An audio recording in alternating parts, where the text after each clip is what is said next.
Hello friends and welcome back to my channel. सुबह का सारा काम निपट गया है मेरा और यूट्यूब पे वीडियो भी पोस्ट कर लिया है।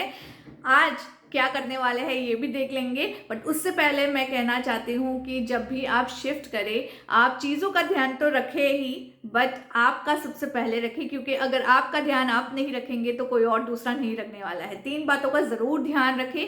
सबसे पहले कि खाएं अच्छी तरह से, हेल्दी खाएं, अच्छा खाएं, टाइम पे खाएं। और दूसरा, हाइड्रेटेड रहे, यानी पानी का इंटेक, जूस का इंटेक करते रहे। और तीसरा, सोए भी टाइम पे, टेंशन फ्री सोए। इसलिए मैं कहती हूँ कि ये जो सारी शिफ्टिंग प्रोसीजर्स है 10 दिन पहले ही आप शुरू कर दें, ताकि धीरे धीरे आप करें। एक साथ वर्क पाइलअप करेंगे तो लास्ट मोमेंट तक बहुत ज़्यादा एग्जॉस्ट हो जाएंगे, टायर हो जाएंगे और आप थक जाएंगे। इसलिए आपको मैनेज करना है, ऑर्गेनाइज करना है, लिस्ट बना के, जैसे मैंने कल आपको बताया। तो चलिए आज क्या कर रहे हैं ये टिप्स भी देख लेते हैं। Let's start.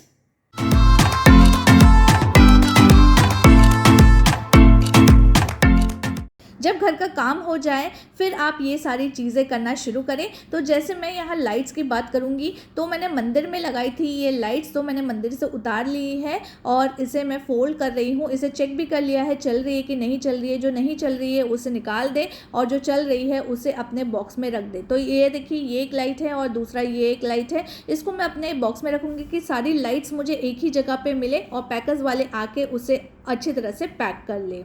इसके बाद फ्रेंड्स मैंने यहाँ हार्डवेयर की यहाँ थोड़ी कर ली है क्लीनिंग, क्योंकि हार्डवेयर भी काफ़ी हो जाते हैं हमारे पास। जैसे वायर्स है, कुछ ग्लू है, कुछ कटर्स है, लॉक है, और ये सारी चीज़ें मैंने पहले एक बड़े से कार्टन बॉक्स में रखी थी, यानी कि जो अमेज़ॉन वाले बॉक्स आते हैं ना उसमें। बट अभी मैंने इसे क्या कर दिया है, इस टाइप के जो कंटेनर्स थे मेरे पास खाली, उसमें मैंने रख दिया है। जो पुराने कंटेनर्स होते हैं ना उसे फेंकिए नहीं फ्रेंड्स। तो हार्डवेयर जैसे कि बेड के साथ कुछ आ जाता है, स्क्रू वगैरह, उसे आप संभाल के रखिए, कभी भी ज़रूरत पड़ सकती है। इसके बाद फ्रेंड्स मैंने ये दोनों ही डब्बे एक बड़े से कंटेनर में रख दिया है, ताकि ये कंटेनर पूरा एक हार्डवेयर का बन जाए। इसके बाद मेरे पास फ्रेंड्स बड़ी से हैमर और स्क्रू ड्राइवर भी है जो कंटेनर में आने से रहे। तो मैंने क्या किया है, इसे एक जिप वाली बैग है मेरे पास, उसके अंदर मैंने रख दिया है, जो ज्वेलरी के साथ आती है ना उसके अंदर। और यहाँ मेरे पास कुछ एशियन पेंट्स भी है, क्योंकि मैं आर्ट क्राफ्टी पे भी अलग कलाकारी करती रहती हूँ, DIY बनाती रहती हूँ, तो वो सारी चीज़ें भी है। यहाँ पीडियाश्योर का जो बॉक्स होता है वो मैंने लिया है कंटेनर,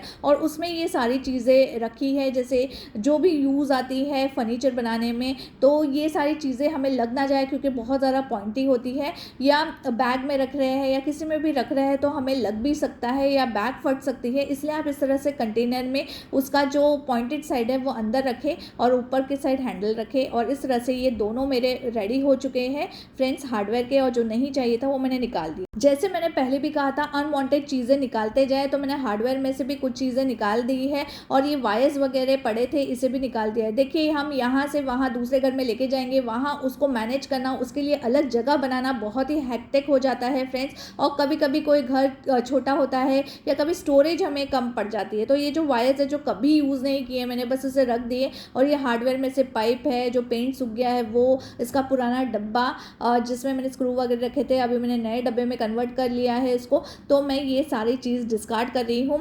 साथ ही मैं आर्ट क्राफ्टी के लिए मैं काफ़ी बॉटल्स वगैरह भी रखती हूँ। आप सभी के घर पे होते हैं बॉटल्स वगैरह भी, जो रखते हैं कि हाँ ट्रैवलिंग में काम आएगा, ये आएगा, बट हम इसे पाइलअप करते जाते हैं। तो वो सारा निकाल रही हूँ। ये एक फ्रेम टूटी हुई थी, उसे भी निकाल दिया है। आर्ट क्राफ्ट के बहुत सारे पेपर क्राफ्ट भी रहते हैं मेरे घर पे, तो वो सब भी मैं यहाँ डिस्कार्ड कर रही हूँ। इन शॉर्ट कि आपके पास जो भी चीज़ आप नहीं यूज़ कर रहे हैं उन सबको आप निकाल दें।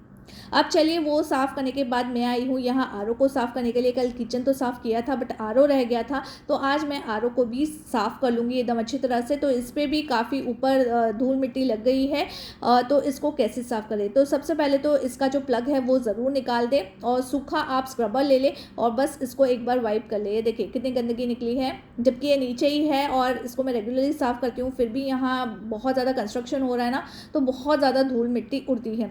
तो मैंने पानी में थोड़ा सा विनेगर और डिश वॉश डाल दिया है। विनेगर इसलिए डालना है क्योंकि इससे क्या होता है, सब चिकनाहट एकदम जल्दी से निकल जाती है। ये टच वाला मेरा आरओ है, इसलिए मैं बहुत ज़्यादा यहाँ रगड़ नहीं रही हूँ टच पैनल पे। और इसके जो वायर्स होते हैं, जो इनलेट आउटलेट वाला वायर्स, उस पे भी आप ज़रूर इस तरह से साफ़ करें। ये देखिए एक एक वायर पकड़े और पूरा आप इस तरह से करें, क्योंकि उस पर भी काफ़ी धूल मिट्टी जमा हो जाती है, चिकनाहट जमा हो जाती है, क्योंकि किचन में ही रहता है।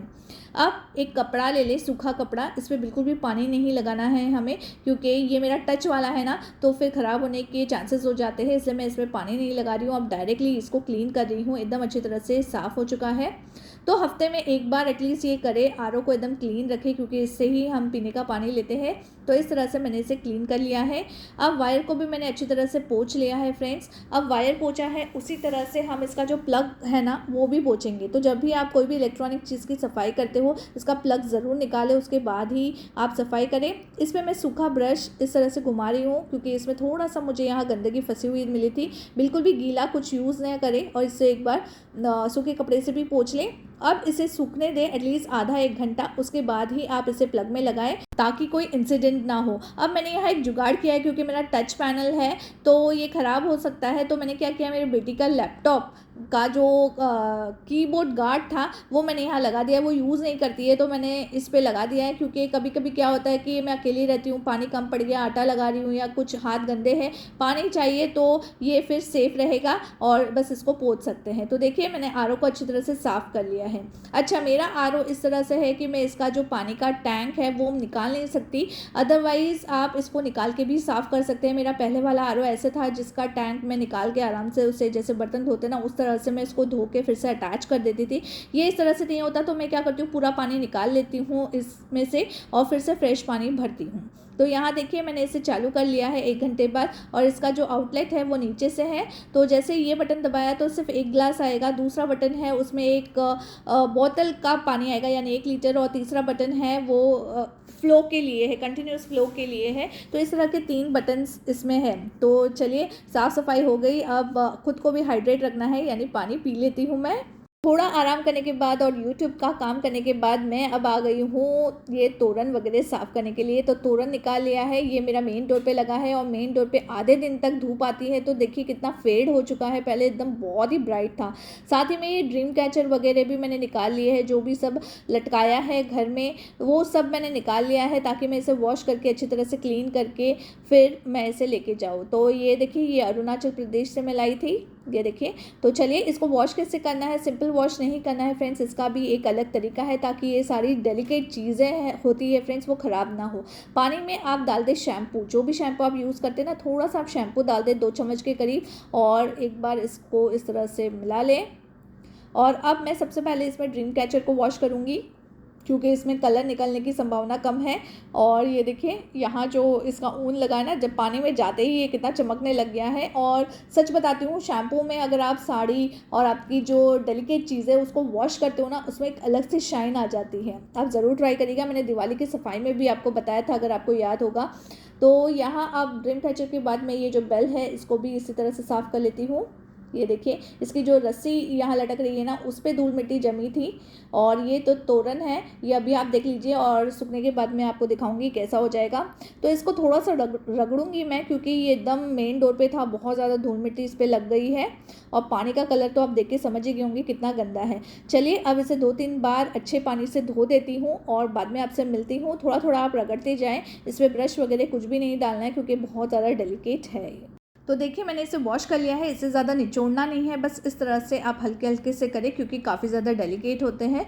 तो ये देखिए अलग से शाइन भी आ गई है, पहले कौड़ी वगैरह भी दिख नहीं रही थी, अभी अच्छी तरह से दिख रही है। अब इसको सुखाना कैसे है, धूप में बिल्कुल भी नहीं सुखाना है, इसे आप छाँव में ही सुखाएं, यानी कि मैं दोपहर के बाद ये कर रही हूँ। तो ये देखिए सूखने के बाद मैं आपको बता दी हूँ कितनी अच्छी तरह से ड्राई हो चुके हैं, और ये देखिए इसमें शाइन भी आ गई है। पहले कितना गंदा हो चुका था, अब एकदम क्लीन हुआ है, बेल वगैरह भी साफ़ हो चुकी हैं, और ये जो तोरण है वो भी कितनी अच्छी तरह से साफ़ हुआ है। कौड़ी वगैरह ये सब धूल मिट्टी इस पे लगी थी, वो सब अच्छी तरह से साफ़ हुई है। कैसी लगी आपको ये वाली टिप, उसके लिए भी कमेंट करें।